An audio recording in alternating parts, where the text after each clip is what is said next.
Whole new lease on life on this side of the room.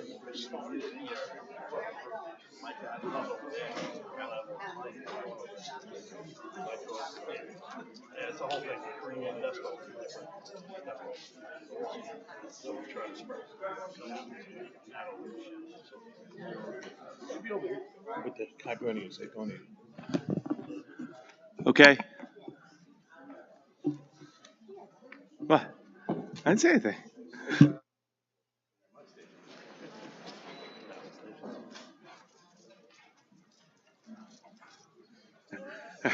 Well, good morning, everybody. Welcome to the December 10th, 2024 Town of Hempstead Board Meeting. With that, I'd ask the clerk to call the roll. Supervisor Clavin. I am here. Councilman Dunn. Here. Deputy Supervisor Gooseby. Here. Councilwoman Miller. Here. Councilman Muscarella. Yeah. Councilwoman Ryder. Here. Councilman Schneider. Here. Councilman Schneider, please lead us in the Pledge of Allegiance. Please place your hand over your heart and repeat with me. I pledge allegiance to the flag of the United States of America and to the republic for which it stands, one nation, under God, indivisible, with liberty and justice for all. Thank you. Madam Clerk, please call the first public hearing. Our first public hearing is a proposed local law regarding regulations and restrictions to limit parking in Belmore, Levittown, Oceanside, and Woodmere. Okay, any member of the board wish to be heard? I do not have any slips on item number one. Anybody wishes to be heard that did not sign in on number one? If not, may I please have a motion? I move the public hearing be closed and the board consider the item. Second. Okay, we have Supervisor Clavin. Aye. Councilman Dunn. Aye. Deputy Supervisor Gooseby. Aye. Councilwoman Miller. Aye. Councilman Muscarella. Aye. Councilwoman Ryder. Aye. Councilman Schneider. Aye. Madam Clerk, please call the next item. We have a proposed local law regarding parking or standing prohibitions in Baldwin, Belmore, Elmont, Franklin Square, Hewlett, Levittown, North Belmore, North Merrick, Oceanside, Roosevelt, Seaford, Uniondale, and near Valley Stream and Woodmere. That was a long one. Any member of the board wish to be heard? I do not have any, I do have a slip. I have Ms. Meriday. When you called, if you just go to the podium in the back, give your name and address. Thank you very much. Good morning. Good morning. Name and address, thank you. Rita J. Meriday, Baldwin resident. Still questioning why residents have to stand from the back of the room to address issues that we pay our taxes for. But regarding this item on the agenda, just like to know the actual locations for the Baldwin sites. Name and address, thanks. Good morning, Tom Reed, representing Traffic Control. The location in Baldwin is Baldwin Avenue. It's a restriction that is being implemented between two driveway aprons of two neighbors who are kind of having a little dispute with the parking in the area. So we'll be clearing that area out. I see. Okay, is that one of the streets, one of the town streets in Baldwin that has issues with regard to poor lighting, or is this just a parking issue? Because we have a number of town streets in Baldwin that still have lighting problems that I believe were brought to the attention of the dual representatives for the Baldwin area since Baldwin was split in half. Tom, this is just a parking issue, right? Traffic Control. Traffic control, okay. Yeah, if you'd like to follow up in writing in an email about the streets, please send it to me. Thank you very much. You're very welcome. I definitely will do that. Okay, great. Thank you. Anybody else wish to be heard? Item number two? If not, may I please have a motion? I move the public hearing be closed and the board consider the item. Second. Supervisor Clavin. Aye. Councilman Dunn. Aye. Deputy Supervisor Gooseby. Aye. Councilwoman Miller. Aye. Councilman Muscarella. Aye. Councilwoman Ryder. Aye. Councilman Schneider. Aye. Madam Clerk, please call the next item. We have a proposed local law regarding arterial stops in Belmore, Elmont, Merrick, and near Valley Stream. Okay. Any member of the board wish to be heard? Okay, I don't have any slips on item number three. Anybody wishes to be heard did not sign I in? can't see it now. Nope. Move it back. Thank you. Okay, thanks, Joe. All right, now may I please have a motion? I move the public hearing be closed and the board consider the item. A second? Second. Supervisor Clavin. Aye. Councilman Dunn. Aye. Deputy Supervisor Gooseby. Aye. Councilwoman Miller. Aye. Councilman Muscarella. Councilwoman Ryder. Aye. Councilman Schneider. Aye. Madam Clerk, please call the next item. We have a proposed local law regarding traffic regulations in the vicinity of schools in North Belmore. Okay, any member of the board wish to be heard? I do not have any slips in this item. Anybody wish to be heard to do not sign in? If not, may I please have a motion? I move the public hearing be closed and that the board approve the proposal. I second the motion. Supervisor Clavin. Aye. Councilman Dunn. Aye. Deputy Supervisor Gooseby. Aye. Councilwoman Miller. Aye. Councilman Muscarella. Aye. Councilwoman Ryder. Aye. Councilman Schneider. Madam Clerk, please call the next item. We have a proposed local law regarding gross weight restrictions in Roosevelt. Okay, a member of the board wish to be heard? Have any slips on this? Anybody wish to be heard to not sign in? If not, may I please have a motion? I move the updated regulation and hope that all of the board members will be in charge of it. I'll do the work, whatever. Second motion. Supervisor Clavin. Aye. Councilman Dunn. Aye. Deputy Supervisor Gooseby. Aye. Councilwoman Miller. Aye. Councilman Muscarella. Aye. Councilwoman Ryder. Aye. Councilman Schneider. Aye. Madam Clerk, please call the next item. We have a proposed local law regarding loading zones in Oceanside. All right, any member of the board wish to be heard? I do not have any slips in this item. Anybody wish to be heard to not sign in? If not, may I please have a motion? I move that the public hearing be closed and the board adopt the item. I second that motion. Supervisor Clavin. Aye. Councilman Dunn. Aye. Deputy Supervisor Gooseby. Aye. Councilwoman Miller. Aye. Councilman Muscarella. Aye. Councilwoman Ryder. Aye. Councilman Schneider. Okay, Madam Clerk, please call the next item. We have a proposed local law regarding fire zones in Belmore. Any member of the board wish to be heard? I don't have any slips in this item. Anybody wish to be heard did not sign in? If not, may I please have a motion? I move the public hearing be closed and that the board consider the item. Second. Supervisor Clavin. Aye. Councilman Dunn. Aye. Deputy Supervisor Gooseby. Aye. Councilwoman Miller. Aye. Councilman Muscarella. Aye. Councilwoman Ryder. Aye. Councilman Schneider. Madam Clerk, please call the next item. We have a proposed local law regarding parking for firemen only in Belmore. Okay, a member of the board wish to be heard? I don't have any slips. Any member of the board wish to be heard did not sign in on this item? If not, may I please have a motion? I move the public hearing be closed and the board consider the item. Second. Supervisor Clavin. Councilman Dunn. Aye. Deputy Supervisor Gooseby. Aye. Councilwoman Miller. Aye. Councilman Muscarella. Yes. Councilwoman Ryder. Aye. Councilman Schneider. Madam Clerk, please call the next item. We have a proposed handicap parking on public streets in Baldwin, Belrose Terrace, that is, Elmont, Franklin Square, Garden City South, Levittown, Roosevelt, near Valley Stream, near Lawrence, Seaford, and West Hempstead. Right, any member of the board wish to be heard? Okay, I do have a slip on this item. Ms. Meriday?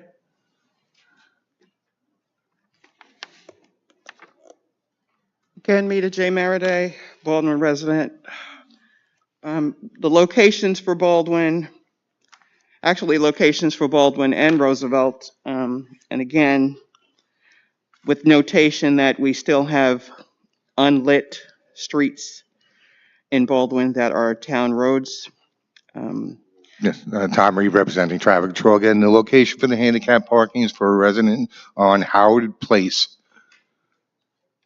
On Howard Place, okay, so that's the only Baldwin location?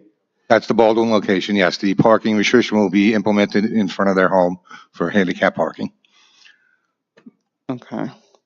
And the requirements for residents who want to sign up for handicap parking are what? Well, if you get a doctor's note, you have to go to the Office of Physically Challenged to get a permit. And then if you wish to have handicap parking in front of your home, you would just send in a request to our office, and we would conduct a survey to legally adopt a 20-foot parking restriction within the property lines of your residence. Okay. And who maintains the signs? If the resident has a problems with the signs, if they get damaged or something, they can contact us, and we'd be happy to go out and fix and replace the signs. Okay, great, thank you. Thank you. Okay, and anybody else wish to be heard? Roosevelt location, I'm sorry. Oh. Which street in Roosevelt? The location is Howard Place. Roosevelt, not Baldwin. I'm sorry. Is it East Raymond? Yeah, the Roosevelt handicap parking case is on East Raymond Avenue. Okay. Great, all right, thank you. Thanks. Anybody else wish to be heard? If not, can I have a motion, I please? move the public hearing be closed and the board adopt the item. Second. Supervisor Clavin. Aye. Councilman Dunn. Aye. Deputy Supervisor Gooseby. Aye. Councilwoman Miller. Aye. Councilman Muscarella. Aye. Councilwoman Ryder. Aye. Councilman Schneider. Madam Clerk, please call the next item. We have a proposed local law entitled Department of Water Rates and Regulations in relation to water rates and charges. Anybody on the board wish to be heard? I don't have any slips. Anybody wish to be heard did not sign in? If not, may I please have a motion? I move the Department of Water Rates and Regulations and ask for the support of the board. Second? Second the motion. Supervisor Clavin. Aye. Councilman Dunn. Aye. Deputy Supervisor Gooseby. Aye. Councilwoman Miller. Aye. Councilman Muscarella. Aye. Councilwoman Ryder. Aye. Councilman Schneider. Aye. Okay, Madam Clerk, please call the next item. We have a proposed local law to amend several sections of Chapter 128 and Chapter 176 of the Hempstead Town Code in relation to fees. Okay, any member of the board wish to be heard? I didn't have any slips. Anybody wish to be heard that did not sign in on this item? If not, may I please? Would you like to be heard? Sure do. Okay. I just need some explanation and rationale for whatever this is. John? John? I'm sorry. It's number 11. Those are fees that the Department of Sanitation Bless you. are requesting. The biggest one is it's going from $50 to $150. I'll give you a copy of the statute to show you the exact one if you don't have a copy. But it's small increases for people who dump at the town facilities. So these are increases in fees or in fines? No fees. Okay, because it says proposed to amend several sections. I'm on number 11. I have a copy of it if you'd like. I'll give it to you. It was Okay. on the website, but it's basically for dumping fees. For And dumping to get fees. permits to actually dump Okay. at our facilities. So was this something that was discussed initially as far as a part of the budget measure? Or, I mean, are this involving businesses or small businesses that have to utilize this resource? You're saying a small fee, but small fee for you might not necessarily be a small fee for the institution or the organization. Well, you hit it right on the head. It is a lot. I It do is a try. lot of small businesses. However, it was $50, and now we're raising it to $150, the application. So quite frankly, we have to vet some people to make sure, whether it be a landscaper or a construction person that's doing some work, we have to do a little vetting to make sure that they're bringing the right type of, you get a big truck and there's a whole bunch of garbage in it. You want to make sure you know who's dumping at your facility. So it's a modest increase, but I understand your concerns. This was brought up to the supervisor over a year ago by the Commissioner of Sanitation, and he put it off because of, the conditions out there with regard to inflation and things like this. But to be quite frank, sanitation has been pushing and pushing and pushing. And it's a big issue for them, and it's a lot of people that you can imagine. Largest town in America, how many small businesses are dumping there? So we have to expend some money to make sure that it's done properly.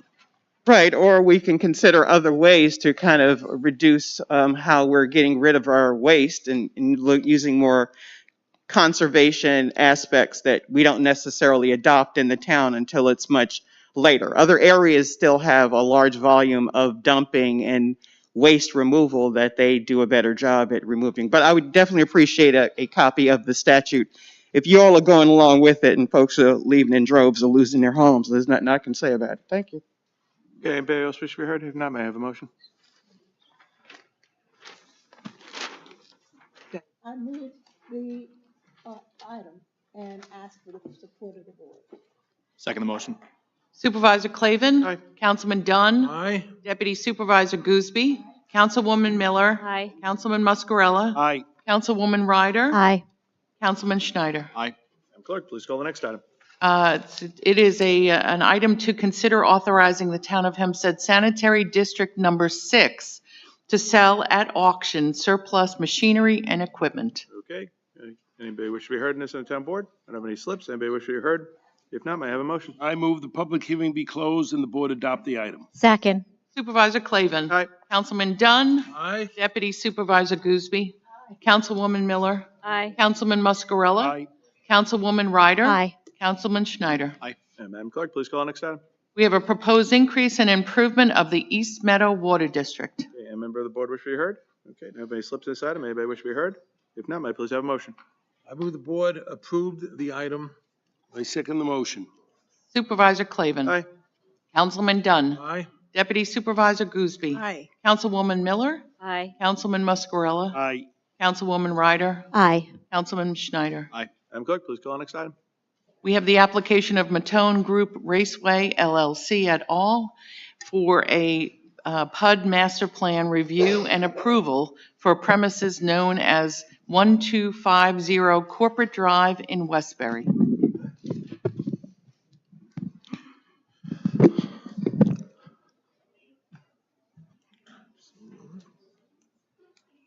Good morning, members of the town board. William Benesso for Chelly Deegan Tirana, 333 Earl Ovington Boulevard, Uniondale, New York, here on behalf of the petitioners, Matone Group Raceway LLC, JMM Raceway LLC, and Gart Roosevelt Associates LLC. Together, they are the owners and applicants in connection with this project, which is proposing the introduction of a Planet Fitness Center in the southeast quadrant of the planned unit development in the old Roosevelt Raceway locale. The subject property is subject to a master plan review and approval by the town board whenever a new use is proposed, and that is why we're before the board today. With me today is Mr. Wayne Muller of R&M Engineering, our site engineers, and Mr. Muller is a transportation engineer who's been recognized by this board on many occasions and permitted to provide expert opinion testimony in the areas of parking and traffic. He has prepared a report which has already been submitted to the town clerk for the board's review should they want to see that. In addition, here today from Planet Fitness is Cara Pagan. She's a representative of the tenant who will be going into the building and can answer any questions that the board might have in connection with the operation. The fitness center will move into the former David's Bridal space situated at the west end of the shopping center next to the PGA Superstore. Interior alterations will be made to the 15,549 square foot space that will permit the fitness center use. But no modifications will be made to the footprint or access points to the space. The only exterior work to be done will be the introduction of new signage on the building identifying the space as Planet Fitness. The use has been determined by the building department and the town attorney's office to be a permitted use. As such, the original filed application, which sought an amendment to the zoning ordinance pertaining to permitted uses in the PUD, is no longer necessary. This is deemed a permitted use in the district pursuant to Section 370E. So no modification to the PUD zoning provisions will be necessary. In fact, no relief is required from the town board other than the requirement for any new use in the PUD that the master plan be modified. The parking on site is sufficient to accommodate the new use, and all other bulk, area, and height requirements are met.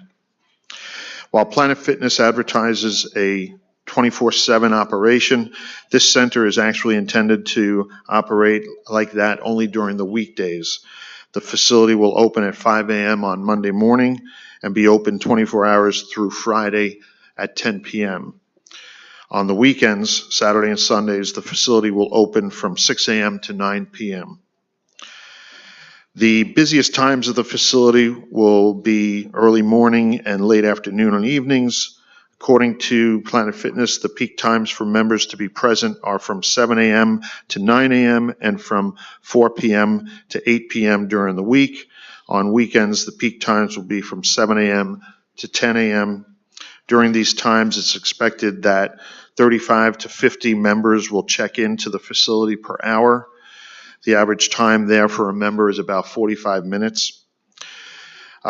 This is a good complement to the other uses in the center because when it's active, the retail and restaurant activities in the center are not active. So there's not the parking demand for the fitness center will not interfere with parking demand for the retail and for the restaurant. It's not an employee-intensive use. The facility will employ a total of approximately 12 to 14 people split into 3 shifts. 6 a.m. to 2 p.m., 2 p.m. to 10 p.m., and 10 p.m. to 6 a.m. At any given time, there will not be more than 3 or 4 employees present in the building. Planet Fitness is geared towards independent training and workouts. There are no classes or personal trainers that they provide on site. Members come, use the equipment and facilities, and typically leave. There are showers available and a locker room. During the overnight shift, one of the employees present will be a cleaning person for equipment and locker rooms and bathrooms. Deliveries are also relatively few.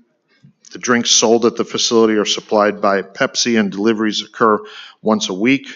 Office and cleaning supplies are supplied by Staples and come every other week. And branded retail items like hats and shirts and bags, etc., are provided by Planet Fitness corporate and delivered by FedEx every other week. They all come via box trucks, not tractor trailers. They occur during regular business hours, and they occur through the front doors, not a loading dock. Planet Fitness has indicated that they'll have 2 garbage pickups a week. They don't have a lot of waste, and the use should fit very nicely into the center. If you take a look at the traffic report, you'll find that, as noted, the parking we have more parking than required, so there's no parking variance associated here. And the findings of the traffic expert are that the site will operate efficiently and without congestion on site circulation and for parking. That's our direct presentation. Unless the board has questions of myself, Mr. Muller, or Ms. Pagan, that's our case. All right, have a thank you, que- Ms. oh, Vanessa. may I know I you ask got a a couple of question? board members have Yep. questions here. As far as deliveries for supplies, do you have a time frame within which that would happen? They would happen during business hours, not overnight. Okay. So I'm just wondering if it will affect the other businesses in the area. They only come, as noted, they only come once a week or once every other week, so the likelihood that they would interfere with other uses in the shopping center are very low. Okay, thank you. Councilman? I have a question. Are they company-owned or are they franchisees? Is this a franchise? Corporate-owned Okay. company. And how does this opening of the Planet Fitness affect the one over there by Vincent's Clam Bar? Is that going to stay there? sorry, I didn't over there hear by? How does this opening affect the other Planet Fitness over by Roosevelt Field? In reference to Bob's Furniture Store, there's another one there. How do they? I'll have Ms. Pagan Okay. respond to that. Would you state your name and Hi, position? good morning. I'm Kara Pagan. I'm a senior director for Planet Fitness Corporate Clubs. All of the locations on Long Island are corporate owned. So we own the entire market. They're all of our locations. So the location that we have over in Bob's that we relocated 2 years ago, we have since grown out of. We have a lot of members at that location. We would like more space for our members. It's really why we would like to open this location in Westbury. So you're going to maintain both of them? Yes, we are. How many stores, how many units do you have on Long Island right now? On Long Island, in Nassau and Suffolk, we have 27. Okay, thank you. Tommy, you thinking about New Year's Oh, yeah, resolution? one other What do you got? question, one other question. One other Thinking about New question. Year's resolution? What do you got going on here? Well, okay, so I'm going to, well, I don't have to recuse myself because I'm not a member, so that's a good thing. You have other things in there going, like tanning and things like that? Or what other auxiliary type of things are going on? We do. So all of our locations include a Black Card spa. So that is, we have tanning beds, we have total body enhancement, which is a red light technology. We have hydro massage beds, recovery lounges, which is like a cooling bed. We have massage chairs. Thinking of joining? Tommy, I'm fascinated with this line of questioning, Tommy, No, so I'm let's keep fine. going. I'm good. You sure? Want me to make a motion? If I could follow up. Hold on.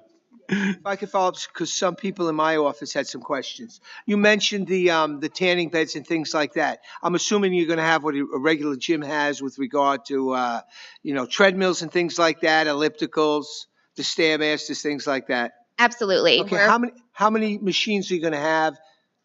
We provide in this location with this size, we'll have about 70 pieces of cardio equipment. So that includes a mix of treadmills, ellipticals, stair climbers, recumbent bikes, spin bikes. We have a full strength line, so all upper, lower body equipment. We have free weights, plate loaded equipment. We have TRX equipment, which is like body weight for members. So it's a full facility.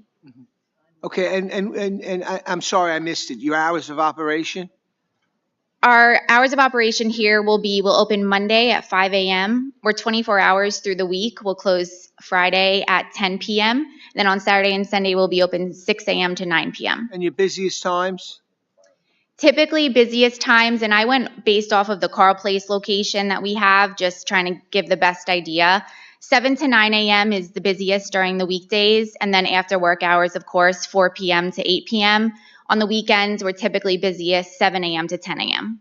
And Mr. Benesso, I think it's taken over a bridal shop, correct? Correct. It was the David's Bridal space that closed in June of this year. So I'm assuming that you're going to have a different flow of traffic to your gym. Yes, I indicated earlier that this is a good complementary use because the busiest times for traffic activity will be early morning and late afternoon, times when the retail and restaurant activity is light. So it's a good complement. You don't have high demand in the center when the retail has high demand and vice versa. How many members would you anticipate for Planet Fitness? That's a good question. At this location, so we obviously will share members with what we currently have in Carl Place. I do anticipate some members transferring out. On average, a gym this size, we could have anywhere between 4,000 and 5,000. 4,000 or 5,000. Mm-hmm. Okay. Bill, I got a quick question for you regarding the traffic flow coming north up there with your next door neighbor. Any issues with I don't know, what's it called, Ravel now, or whatever it is? It used to be Covanta. I'll have Mr. Mueller address that. I appreciate that.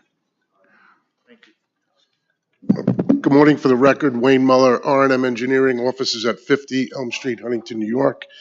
No, we do not anticipate any problems with traffic flow in and around the center. Okay. So in fact, during the morning hour when they're the busiest, it would generate obviously more traffic than David's Bridal, but on a whole, the center is at its lowest level. And then again, in the evening, it would generate more traffic than David's, but then that's when all the activity at the center is going down. And the peak time of the center is actually on Saturday at midday between 11 and 3, when the gym is essentially at its lowest level. Yeah, it's a good complementary use. I'm just thinking of the flow. And has there been any conversation or anything about if Covanta, whatever, was to relocate just to allowing the flow to come off of Stewart Avenue instead? Was that even a topic that was discussed or thought about? It was not. Okay, I was just wondering. Okay, it's, like I said, I just know the area, I know the flow, and I know the hours over there, so I was wondering if it was going to impede. It seems like it's enough of a distance north that it shouldn't be a hindrance with the traffic of the parkways. That's absolutely correct. Okay, all right. Just one more question, Mr. Supervisor. Bill, based upon the size of the facility, how many required parking spots would this use need? The fitness center requires 103.3, so 104 parking spaces. Okay, and how many parking spots would you say that the shopping center, for lack of a better word, the mall has? The total center requires 1,657 spaces, and the site provides 1,756 spaces. So more than the required amount? Correct. Yeah, Bill, and you're talking about the flow all the way down to the Home Depot, which is on the eastern side of the location, right? Correct. Does that include, what is it, Tesla down there now? Yes, Who's down there? that is Does that include the Tesla facility as well? It does. Okay. All right. I have nothing further, Supervisor. Okay. If not, thank you very much. May I have a hang on here, Bill, for a little bit in case we have any questions? First off, aside from the question of the town board, I don't have any other slips. Anybody not sign in wishes to ask questions? Oh, hold on. Yep. Just kind of getting the overview from the presentation.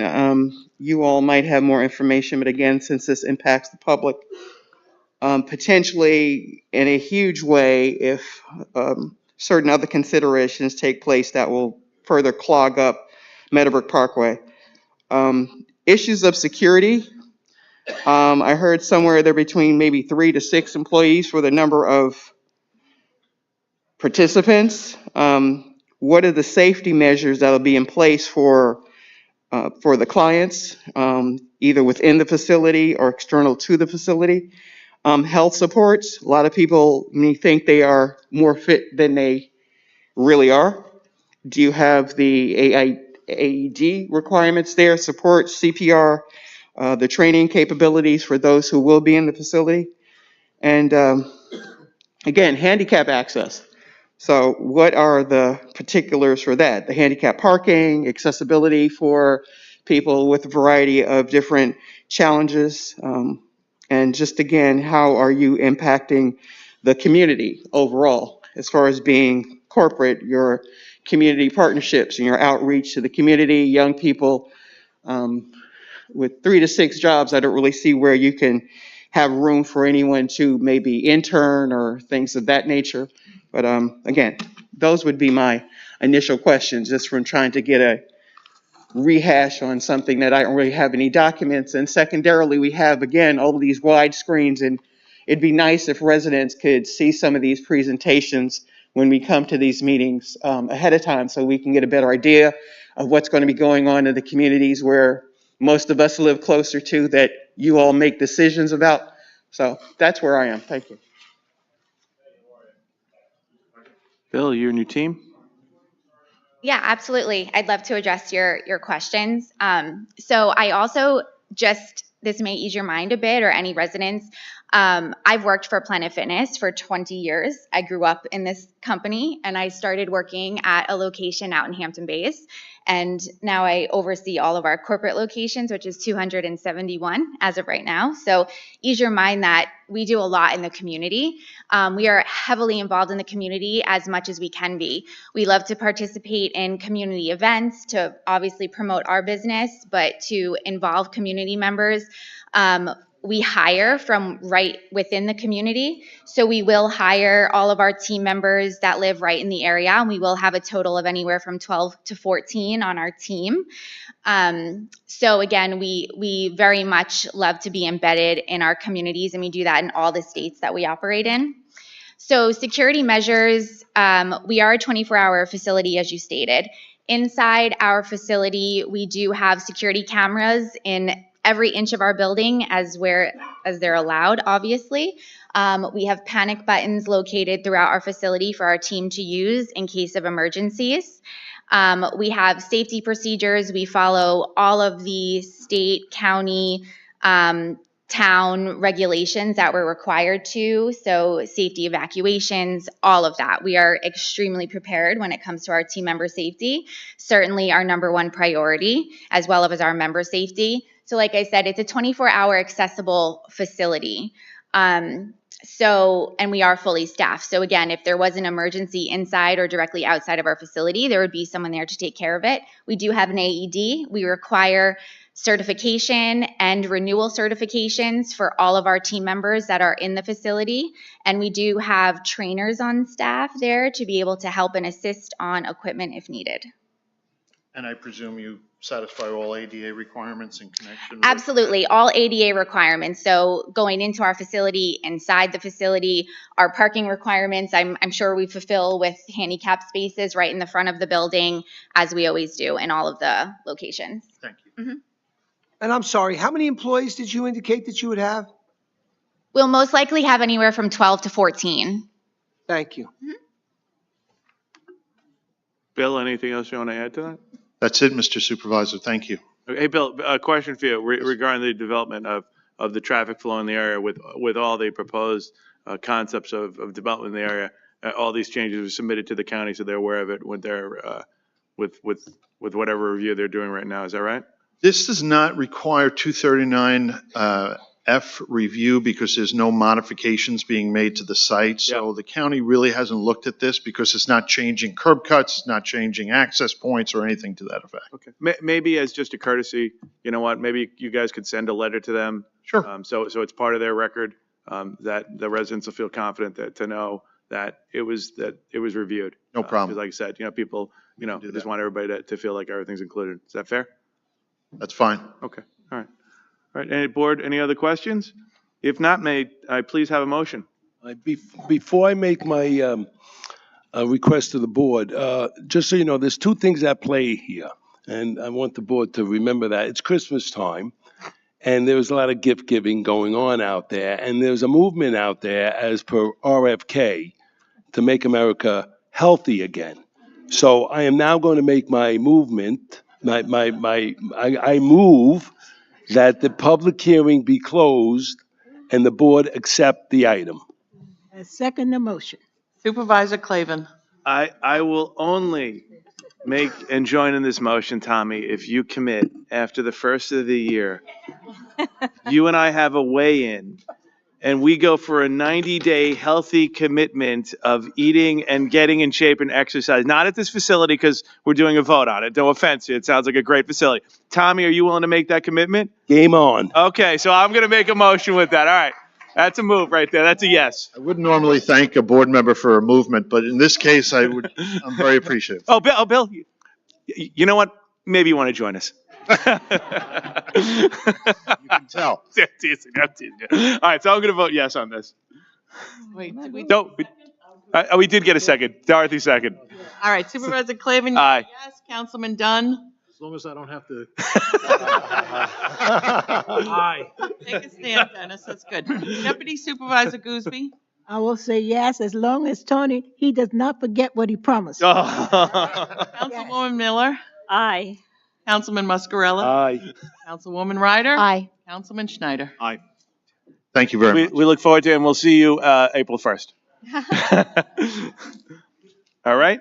May I, Madam Clerk, please call the administrative calendar? I do find it interesting. April Fool's Day? Well, it is away, and I'm not going to. We're concerned about Tommy. On the administrative calendar, we have items 15 through 66.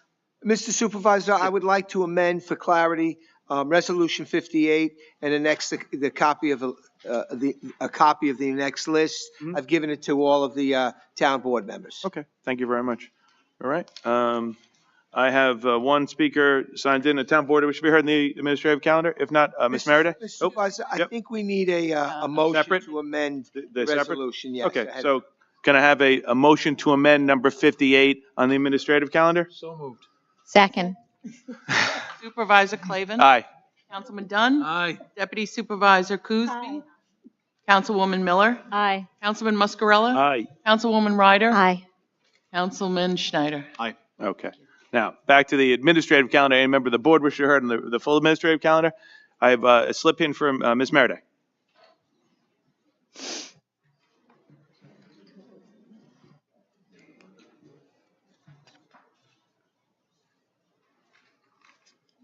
Still morning, I gather. Yep. This is often a lot to take in, but I'll just get to some specific issues. Number 49.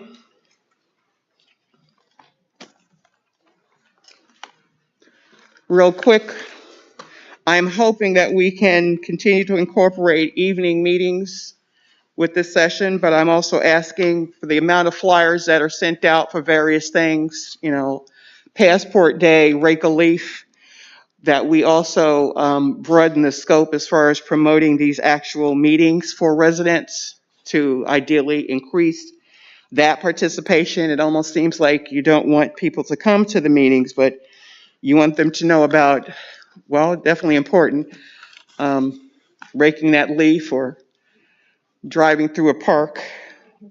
So again, I'm hoping for additional evening meetings and better promotion with representatives actually showing up at community meetings so they can be seen and heard and our issues addressed, because we're coming to the end of the year and there's a lot of issues that still are going unaddressed in communities such as Baldwin, Roosevelt, Uniondale, etc. 56, total amount of the claims, when it says settlement of damages, if someone can address that. 58, authorizing a transfer and modification of various funds. What funds? Where are they transferred from? Where are they going to? Why the modification? When we get these budgets, multiple page budgets that again are not providing the services for the underserved in our communities, always like to know at the end of the year what was so wrong at the end of the year that was presented to be so right when you put the budget together. So if I could get some answers to those questions. Mr. Supervisor, can I briefly answer them with regard to, I believe 56 with regard to settlement of damages? Yeah. You'll see 57 is the financing for that settlement of $490,000. If you remember, Ms. Meriday, we had a hearing because we had to amend the budget for that water district because we had a horrible main break and there was some significant damage, and this isn't the end of it. There are still about 15 claims that are out there, not 15, a little less, that are out there that we still have to settle. And in one instance, someone is asking for a significant amount of money, so that is absolutely going to be litigated. With regard to 58, there is another resolution on the agenda, changing the fund balances and amending the funds for 2023. So from time to time, the town board is required to change the numbers. So with regard to 58, we have had some comments from our auditors that said we need to do it on a more regular basis. You can't wait to amend those funds. You shouldn't. You can, but you shouldn't amend those funds for 2023 and 2024. So with my discussions with the controller and the chief of staff and the supervisor, we want to do it on a more regular basis. Employees come, employees go. Employees get raises. Sometimes we hire people. We had an incentive last year where we hired people, where we got people off the town payroll at a significant cost. People who work here a long time get paid more money, and we hire people at significantly less. So when you get rid of an employee for $100,000 and you replace them with a $56,000 employee, you have to amend the budget. So that's what this resolution is for. And lastly, on the other one, we do publicize when the town board meetings are. They're in the town calendars, and we actually publicize a lot of the meetings. We've had great attendance at a number of our meetings. Particularly, I remember, John, you remember we had a good meeting over at the Marriott. We had a day and a night, and we invited everybody down there. And we also let residents know. And we had the big one for the recently down the development of the 5 towns. And the last one, when it comes to some of the great programs we do, I'm never going to be shy about telling people and letting them know about the good programs we have for recycling when other towns are coming in here asking us and taking our ideas and utilize them because they're good. And a lot of the ideas come from the residents. So we're happy about sharing that. But we take it all into account and we appreciate it. And I've made those notes that you want a couple additional ones. So I'm happy to see what we can do. Thank you. There's one thing that you have not heard about, I think, is the fact that we, each year, by the time before the end of the school is finished, we send out booklets to the teachers, which they distribute to the kids. And then at the end of that, we have a graduation for the kids for the reading. And not only that, the parents come out and join them, and some from other districts as well. So that's one of the things we do. But each year, we always have programs every year. Everybody's invited to come. We do not stop anyone. And we send it out. So there's no reason, for some people not coming because they do receive it in the mail. Plus, we send it to all of the libraries as well. So there are a lot of things that we do for our residents, that you can come anytime you want. You just read it. And that's all we ask you to do. Right. 52, what is the actual policy as it pertains to investments? John?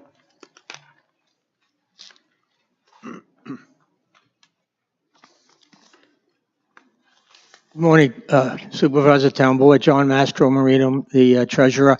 The policy dictates where the reserves are to be invested, and the town only invests in certificates of deposit. and they are collateralized with a third party at 105%. So there are other items in that policy that we could utilize, which does not guarantee the principal.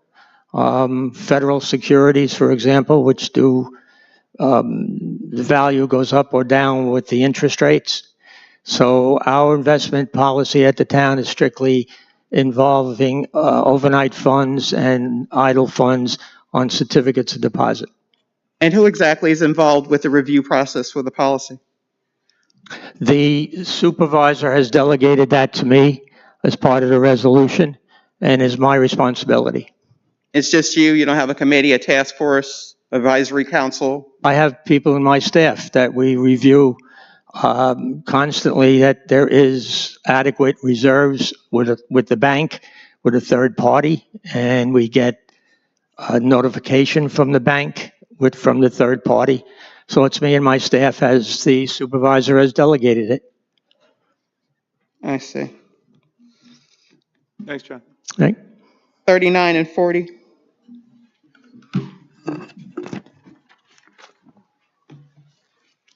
Mr. Massimino was just up here, but I'll save him the trip. That's what I talked about before, about 2023 fund balances. That's what 39 is. Okay, would I be able to get a breakdown of that as well? It's in the resolution. Okay. So I'll And take with the time regard to pull it up. 40, if you remember, there was a horrific, catastrophic damages in Florida as a result of a hurricane, and the town board authorized some people, I believe the amount is $12,000 from the town to go and assist in the cleanup, and that's what 40 is for.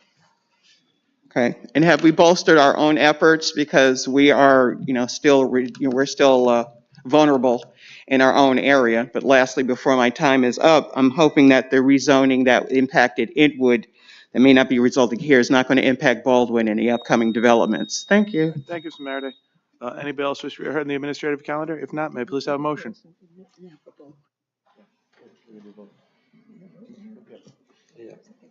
The administrative calendar. Motion I'll make a motion on the administrative calendar, someone? There we go.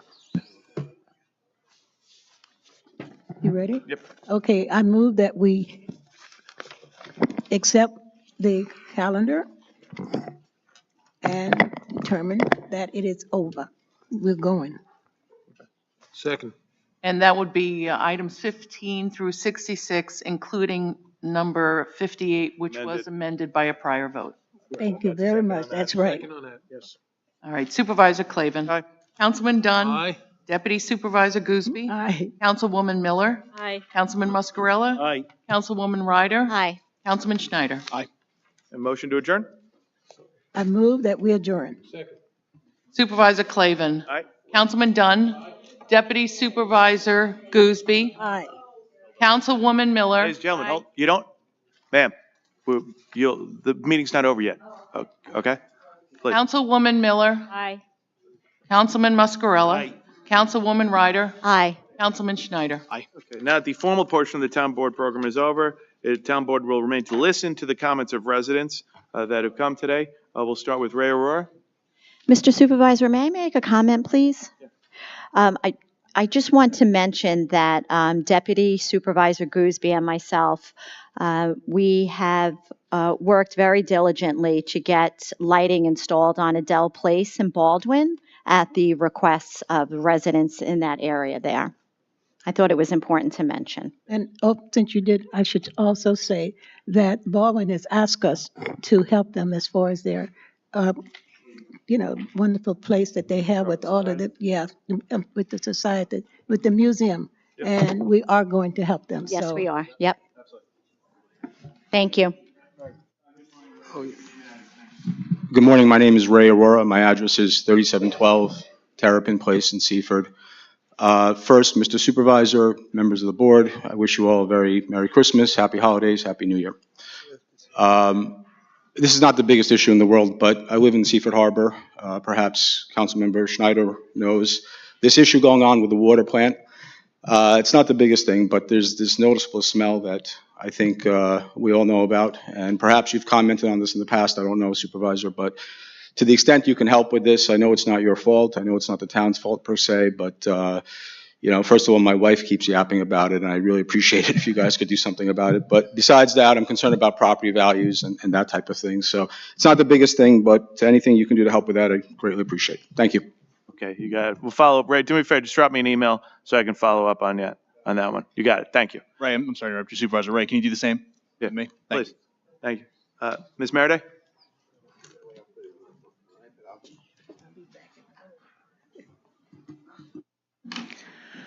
Yes, duly noted, Councilwoman Ryder and Deputy Supervisor Gooseby. I will share that with both of the associations in Baldwin with regard to Adele Place and the Historical Society.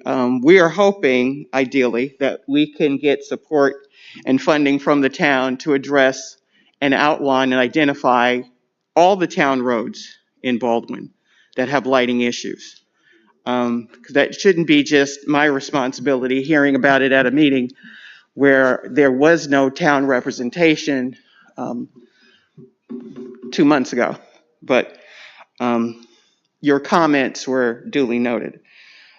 With regard to my other issues, reading about what was happening in the rescission of the zoning in Inwood and Lawrence, again, my concern carries back to the pending developments taking shape in Baldwin. That it was a long road to get to. We even had to fight the battle here when the monies were going to get clawed back that the little hamlet known as Baldwin had to fight to get.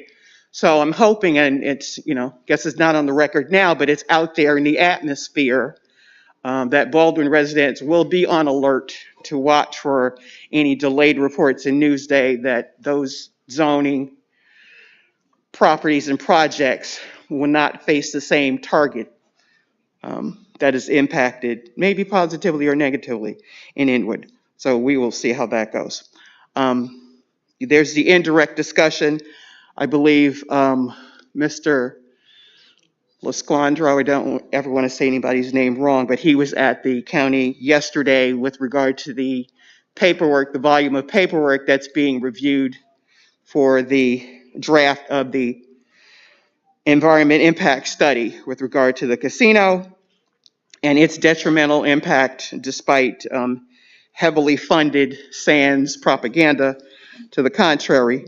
But we're hoping that there will be a fair review and recommendations. I'm not against development by any means, coming from a family that had to fight to develop the property that we're even standing on with non-union, non-inclusion from a government of that process. And unfortunately, it seems like we're going back to that lack of inclusion. And lastly, I would hope, the dismal disparity study, that was no surprise that came out of the county, probably only mirrors that of the dismal impact of inclusion of minority, veteran, and women businesses in the town. And I'm hoping we go into 2025 and remedy any of that. Thank you. Thank you very much. John DiLeonardo?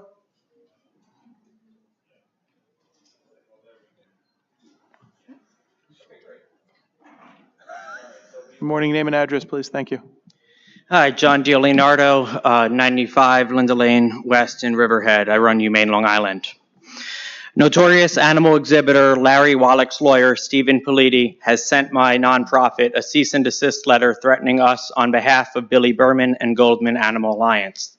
He wants us to stop exposing his client's sordid ties to wildlife trafficker Shay Hensley and his other client, Larry Wallach, as well as his abuse of nonprofit charity Greater Good Charities Long Island Pet Rescue Bank. Greater Good Charities Long Island ambassador Mary Tashinkle was also threatened with litigation. Neither of us will be intimidated, but I ask why Larry Wallach's lawyer is threatening me on behalf of Billy Berman if these two sordid characters are not connected. The only individuals in favor of Goldman Animal Alliance's bid to privatize the town of Hempstead Animal Shelter are those that have an economic interest in seeing it go through.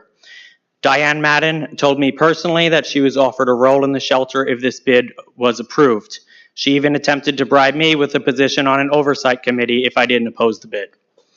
Gary Kaufman, a board member of Goldman Animal Alliance, has also reportedly been offered a paid position and the ability to operate a pet food bank out of Hempstead Shelter.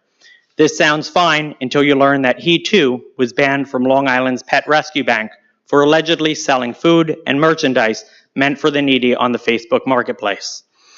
Neither of these individuals have any experience running a shelter. The only person who appears to have any shelter experience on the board is Michael Rubenstein, who, if according to our search of state and federal records is correct, has been subject to 19 liens for unpaid taxes. Mr. Berman himself has filed for bankruptcy twice. While his finances are a mess, Rubenstein's past experience with the Humane Society of New York is also suspect, with HSNY currently under fire for allegedly warehousing animals themselves. Goldman Animal Alliance is not qualified in character or in experience to run the town of Hempstead Animal Shelter. The town of Hempstead has itself been engaging in obstructive behavior. We filed a New York State Freedom of Information request seeking copies of applications to take over the shelter. The town responded by invoking a legally inapplicable exemption and has refused to turn over any documents to us. What is the town hiding? Why would the town even consider giving this shelter to financially irresponsible people? Thank you. Okay, John, wait, hold on. John, I think there was a proposal and there was an RFP that was open to the public, right? That is absolutely correct, Supervisor. So, I'm not too sure of the representation you're making. You want to follow up with the town attorney, but I think when it was done like months ago, that was like a public document everyone was entitled to see. So maybe he doesn't understand the communication he got, but I just want to make sure, you had a fair representation that. Now, I put in a FOIA request, so did my lawyer, and so did other individuals. And regarding your personal legal matters with any entity, I don't know what you're talking about. There's nothing I can do about that, so. This has to do with applicants to run the town animal shelter who are connected to wildlife traffickers, so it should concern you. Thank you. Well, again, you make a representation, and I'm saying that John knows that the document was open to the public. I don't want anybody thinking it wasn't open to the public. Am I right about that? Absolutely correct. Right. I just, like I said, I just want to make sure that. So there are bids that. No. You had the opportunity. So I'm just letting you know, because you kind of gave the impression that nobody saw a document. I'm like, well, that's if it's right? not a problem to give out the documents, then send me the documents. Thank you. Then why don't you, again, you drove all the way in from Riverhead, and we appreciate that. You can follow up with the town attorney directly. I kind of directed that. Yeah, so that's really easy for you. Okay, thank you. Next, I'll call up Donna Baruso.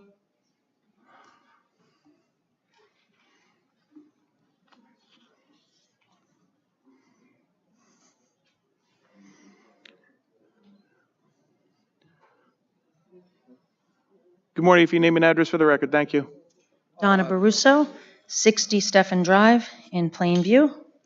And I too am here to mention the privatization of Town of Hempstead Animal Shelter, but in a little bit of a different direction.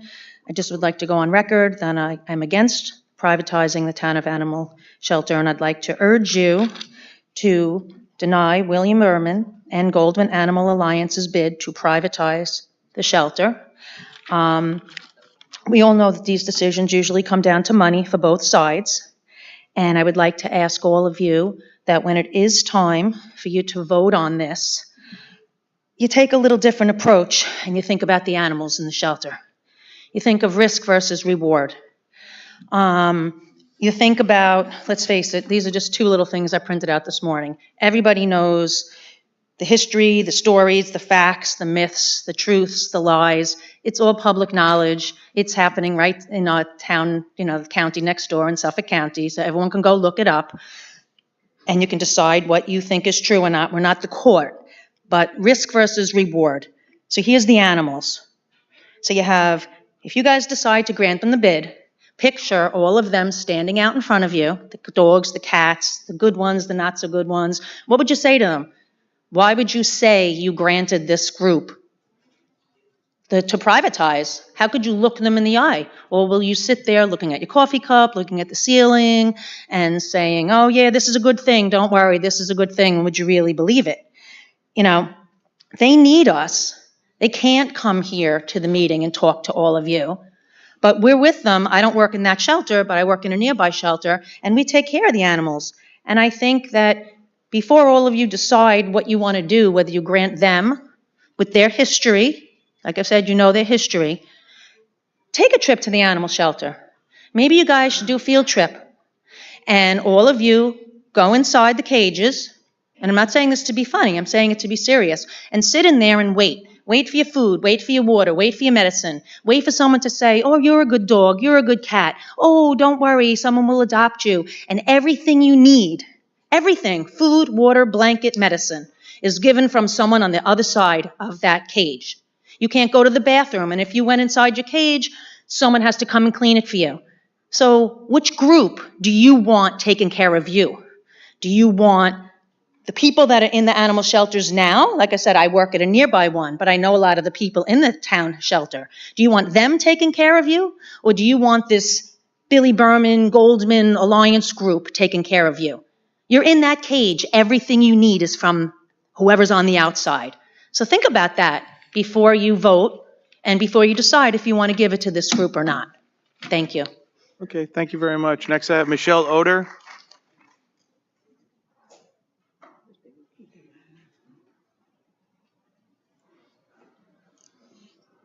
Good morning. If you name and address, thank you.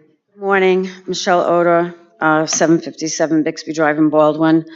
I came here to the last meeting, and I'm going to try to get right to the point.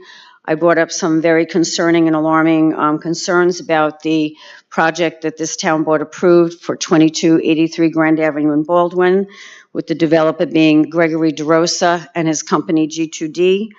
I brought to your attention the fact that there were many reported and documented reports that Mr. DeRosa and his company are facing over 20 multi-million-dollar lawsuits alleging fraud, money laundering, breach of contract, misrepresentation, and setting up a Ponzi land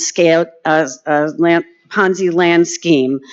In light of the fact that in the town of Huntington, the FBI and the state attorney general are doing a full-scale investigation into the political leaders and the Huntington Town Board who have, they've determined that they have conflicts of interest, and many of their board members have been invested in Mr. DeRosa's properties.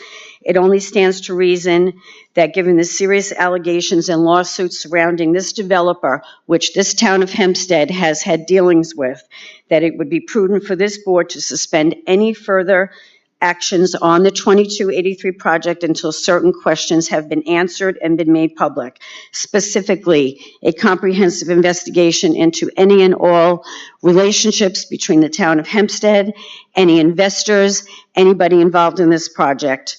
There needs to be a full disclosure of investor transparency, because any and all people who might be involved in anything having to do with this project needs to be named.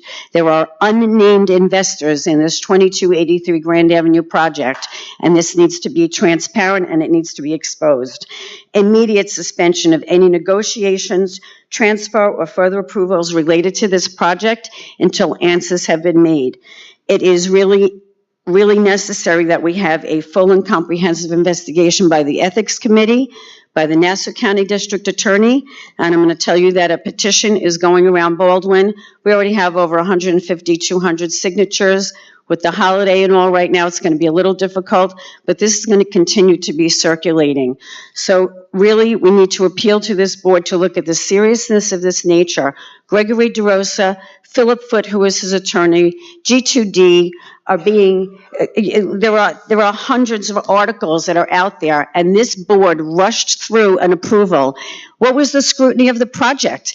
If this Greg DeRosa G2D was a Ponzi scheming, fraudulent businessman, and you rushed through his project, how sound is this project? This project needs to be stopped immediately.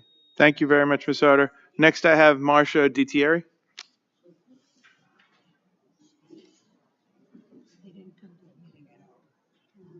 Hi, good morning. Name and address for the record. Thank you. Good afternoon, Marcia DiTieri, Merrick, New York. First, I don't know if you've gotten the petition yet, but the Merrick Street Fair, the wild one specifically, got over 2,000 signatures to put tree preservation into the town of Hempstead. I don't know if you've received it yet. Something that I hope for the future of this township will be put into law. Secondly, I am a volunteer, I am an animal advocate, and speaking on behalf of the Town of Hempstead Animal Shelter, where I go twice a week and watch these animals just linger in cages. And I think it's wonderful that all the adoption fees are being waived, which is a good thing. But more importantly, you need to staff a facility that needs staffing 24/7. These are lives you're talking about. Andrea, who was an experienced part-timer, was laid off. Even though she was there for over a year, she was considered seasonal. Another part-timer, Jane, who's been there for a long time, her hours were just cut. A full-timer at the front desk just left. So now with the holiday season, wanting more adopters, you need more people at the front desk. You need more staffing. You need more dedicated people to get the adopters in, to get the animals out of there, and to make it a better place. Instead of laying off people, why don't you hire more, especially for the holidays? People are walking away. I see it all the time. The volunteers, they actually speak with the tentative adopters because there aren't enough adoption people to interact with them to get these animals out of the shelter. Please, do it for the future, do it for the animals. Thank you. Thanks, Mr. Thierry. I don't have any other slips. Anybody else wish to be heard that did not sign in? Sure, if you go to the back there and give your name and address, thank you.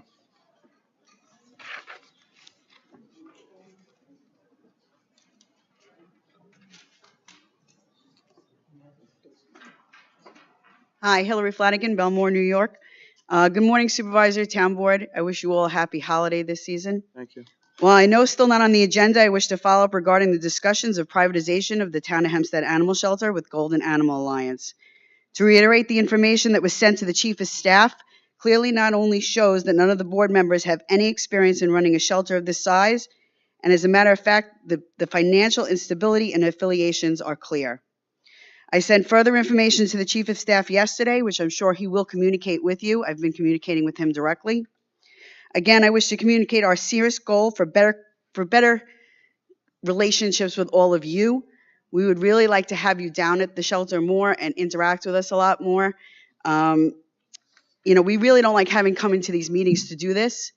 In the past, I actually had a really nice relationship with Councilman Carini, who is very sorely missed and was an incredible person. And we used to talk at least once a month just about different issues that were going on, just so we could, be on the same page with each other. I would rather be here communicating to you our amazing programs and the engagement that the Town of Hempstead Animal Shelter does with the community.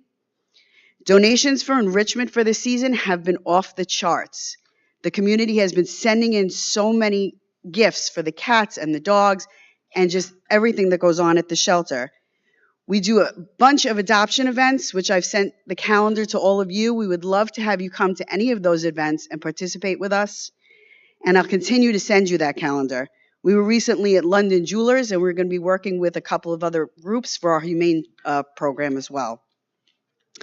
We have a Secret Santa with Barkfield Road in East Northport, which every single dog will get a personalized gift from all of their shoppers, which we will give to all of the animals when it comes time at the shelter, and you're more than welcome to come for any of that. Santa will be coming on Christmas to give all of the dogs and cats treats from the Barking Biscuit, and they have been great supporters of ours. The people at the shelter have worked tirelessly for their incredible social media outreach, and the adoptions department is on fire. There are animals being adopted left and right to wonderful, wonderful homes. And we just wish we'd be more of a part of that, and we look forward to all of the great things that can happen together and in the future. And until we hear that this is off the table, I will see you next meeting. So thank you so much. Okay, we'll see you next month. Next, if you give your name and address, come on up there. Thanks. Hello. My name is Rhonda Eisenberg, 2354 Harrison Avenue, Baldwin. Merry Christmas, Happy Hanukkah, Happy Kwanzaa. So we get them all in there. I wasn't going to speak, but I really just want to make a comment. We live in this town. We bought houses. We want the best for our town. And when people get up here and express their concern about things, so for example, those of us who live near Bixby Drive on Harrison Avenue, we're concerned about what's happening with the high-rise developments. So one of my neighbors gets up and is very concerned about some fraud issue, and some of you aren't even listening. You're having a private conversation, laughing, and then other people get up and speak about animals that are in shelters. I personally adopted 2 cats from that shelter who were wonderful cats. And you're not listening. I mean, maybe some of you are, but clearly some of you aren't. We come here because you're our representatives. At least treat the people who are speaking with respect. Thank you. Okay. I just don't want you to have the misconception that no one at the town board's not listening to you. No, I'm just letting you know. Again, you made the comment, so I'm going to be fair to you here. Just so you know, and it happens at every meeting. I write down every single note. I write down your address. I write down every concern. Just like Mrs. DiTieri said, we're doing a lousy job at adopting. We don't have enough people. I just wrote down the next person said, we're doing an amazing job at adopting. So I don't want any of you thinking that any of us are not listening. Actually, all of us are engaged and we're paying attention to every single word you said. And when it comes to Baldwin, I do want to remind my good friends down in Baldwin that the projects that were put in Baldwin were done so by the governor, a supervisor prior to me that they really tried to run through. And when the people gave me the opportunity to serve them as a supervisor, I actually made the state delay this thing to give people more opportunity down there in Baldwin, to give people the feedback. So I don't want any of you thinking that none of us pay attention to you, because it's tied to the contrary. Every single thing you say here, I know where every single one of you live. From this guy to Riverhead, to our friends in Bayshore, to Plainview, to Baldwin. But every time you raise a concern after the meeting, we actually go back and we talk to the departments. And we say, well, what was that concern about? Or what was this about? At the last meeting, when somebody talked about what's going on in Huntington, I can't tell you what's going on in Huntington. We're not Huntington. I can tell you what's going on here. But I don't want you to have that feeling that we don't care, we don't pay attention. It's actually quite to the contrary, that we talk about this stuff all the time. So we appreciate you coming in, and don't think otherwise. I just don't want you thinking that. It's just not a feeling you should get from us, because we do pay attention. I want to say something also on that note. You know, when you see these conversations that are going back and forth, we're discussing what you guys are saying. We're comparing, well, this person said this. We're actually discussing what you're talking about. It's not that we're sitting here laughing and doing something else. We're hearing what you're saying. We're discussing it. I also have adopted multiple animals from this shelter. I'm an animal lover. The accusations that we don't care are really hurtful. We try our best, and we are fully supporting whatever we can support. We want this run the right way. So the accusations are really not helping at all. And I'd just like to say one more thing. You were talking about what has not happened in Baldwin. The person who's in charge, we had a meeting, he sent it out to everybody that we were having it. Not one of you showed up. 2 people, that was it. So when we do it and we have it there for you, why don't you come? That's what it's all about. We sent it out. It was sent in the mail. And not only that, I was there when it first started. The deputy supervisor had a community meeting. That's what she's letting you know. That's why I said, look, hold on. For all of you, it's like I said, it really comes back to the fact that we pay attention to it. We listen to stuff. And when people make a statement like, if it's not true, I'm just not going to allow someone to give a representation that a document wasn't available to people. I'm sorry. It was, because that's the way we run it. We put it out there for people to see. And when someone says, oh, you're not, we actually write down everything. I mean, I wrote down you adopted 2 cats. That's how detailed I get on this stuff. We take it to heart. And I don't want you thinking otherwise. But I will say, sometimes when people make the comments and give the representation, there are ramifications sometimes when people make false representations, particularly about the shelter. Something more recently came to heart personally for me. I'm not going to share it. The town board knows. But it derived from people saying things at the shelter. And unfortunately, it was of a circumstance that had to be reported to the police. So I'm saying, when people come here and they make a statement, and maybe it's not forthcomingly or accurate or representation, I don't want you to think it doesn't have a ramification with some people who are watching this online, taking everything that's said verbatim. And that's what I said, like sometimes when people come here and they make these statements about people and all of a sudden, if it's not fully accurate, you are driving people into believing some concepts. So when you're making a representation about people, please make sure it's accurate and fair. Like I said, the town animal shelter employees are awesome. I work with not at the time, but these are good working hard people down there. And sometimes I feel like they should get battle pay because it's all about personality fights down there. It's one group doesn't like another group, and that's what it comes down to. It really does. And it is a personality issue down there with a lot of people. But the people that suffer the most are the men and women who go to that place every single day and do their jobs.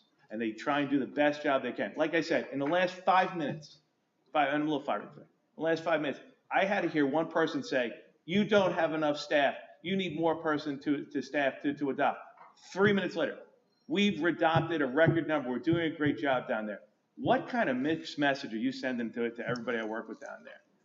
I got to go down there and console half these people because some of you come in here and say the negative thing, and then you flip around and you forget about the positive. So I'm just saying, sometimes, personalities aside, you got to put it aside. But when it comes to what you're saying, we take it to heart. I'm sorry. Go, please. Hi, my name's Francesca Zaldivar, and I live in Huntington. For the record, my favorite activities do not include attending town board meetings and public speaking. Thanks. My heart's beating out of my chest, but I will continue to come to the meetings. As a proud dog walking volunteer since 2019, because the shelter is incredibly important to me and many others. I just want to say that the volunteers and staff have a beautiful relationship. Volunteers have the utmost respect for the staff and the hard work that they do to take care of the animals. I just want to make sure you understand that. I'm here today to express my concerns regarding the privatization bid by Goldman Animal Alliance. According to the Town of Hempstead vendor's public disclosure statement, Mr. Berman owns 100% of the alliance, which is concerning. His alleged financial ties to the now defunct sloth encounters and much more recently an exotic animal experience in Alabama are deeply concerning. Mr. Berman and the other men listed on the bid have no experience in shelter management. I don't see how they can be entrusted to handle the hundreds of animals there at a time, often with medical and behavioral issues. I implore you to protect the animals and your taxpayers and reject this bid. And if I could have 3 wishes for Christmas, one would be to have more staff at the shelter, because even though they're amazing, they work very hard and they need more help. And we all try to help each other as much as we can, but they could definitely use more help. I would like to see behavioral euthanasia streamlined, so dogs that have been deemed unadoptable do not have to linger for weeks, sometimes months, without being walked because they're too dangerous to be taken out. And I would like to see them put to sleep peacefully. And there's a water dispenser in the shelter that I was recently alerted. It drains into a kennel as opposed to into a drain. And it fills up with all sorts of things that people pour down the drain, and then the staff have to dump the bucket full of coffee or whatever, and it attracts critters, rodents, bugs. So I'd like to see that be taken care of. So thank you very much. Happy holidays.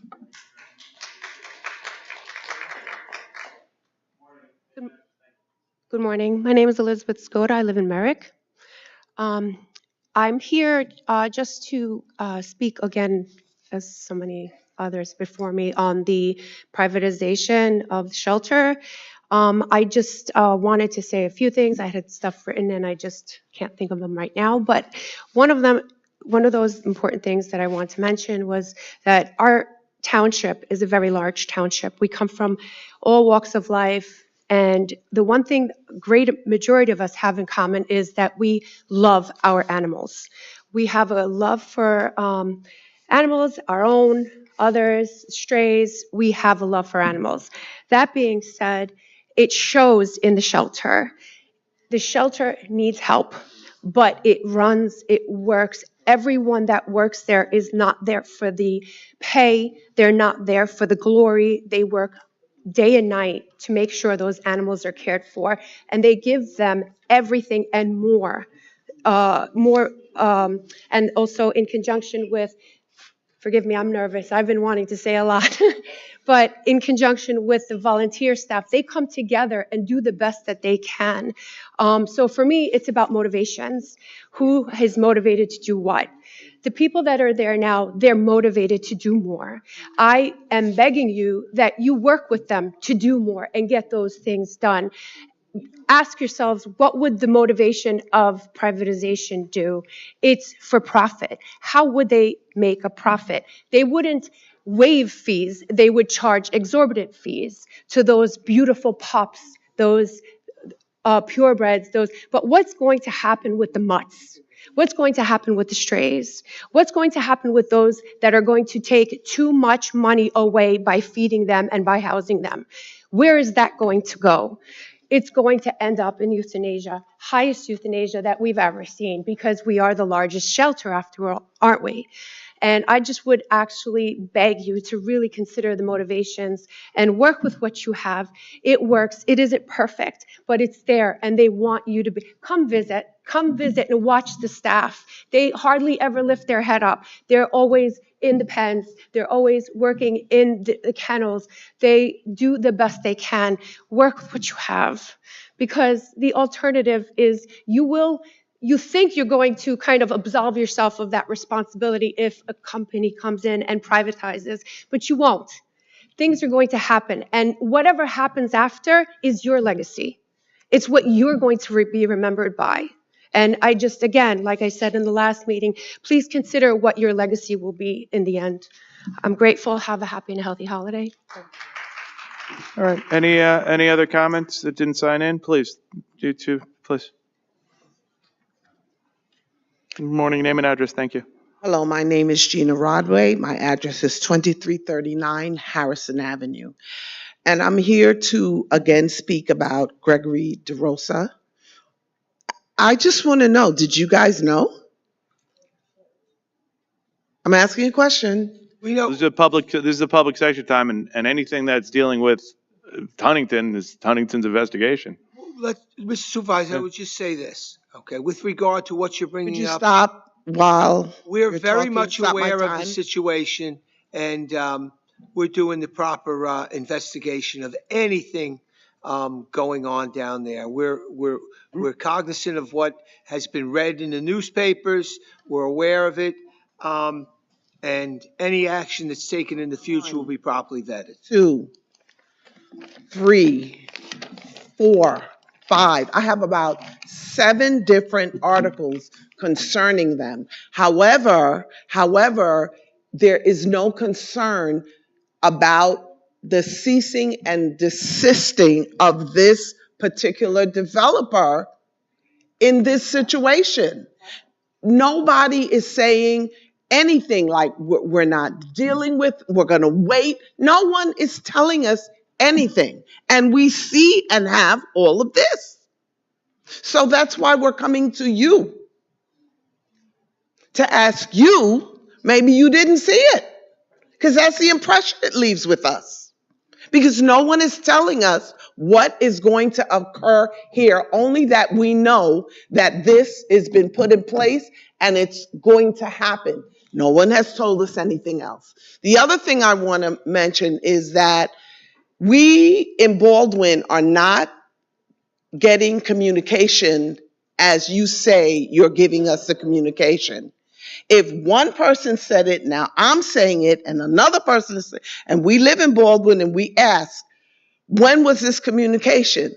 Little type in Newsday or one little line in is not enough. It is not enough. This county has been dealing with a lack of communication to the patrons that live here for a long time. A long time. I would like to ask you, I know her name is Gooseby, when did all this happen? When was this meeting? Because we don't know. And what was the meeting about? What do you want?